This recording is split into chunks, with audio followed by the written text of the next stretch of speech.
চলো বন্ধুরা, ভেন ডায়াগ্রামের এই প্রবলেমটা সলভের পদ্ধতি আমরা দেখি। দেখো কি আছে, রুম, ওয়াল আর হচ্ছে উইন্ডো। উইন্ডো কি আছে, রুমের মধ্যে কি থাকে জানি আমরা, ওয়ালও থাকে, উইন্ডো থাকে। তাহলে কি হবে ভেন ডায়াগ্রাম?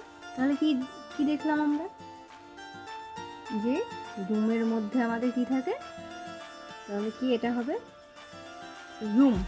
রুমের মধ্যে আমাদের কি থাকে, আমরা কি জানি, ওয়াল থাকে আর উইন্ডো থাকে। তাহলে কি হবে, এটা হবে হচ্ছে ওয়াল আর এটা হবে হচ্ছে আমাদের উইন্ডো। তাহলে কি হলো, এটা আমাদের হচ্ছে ভেন ডায়াগ্রাম। এইভাবে আমরা ভেন ডায়াগ্রামটা কমপ্লিট করি।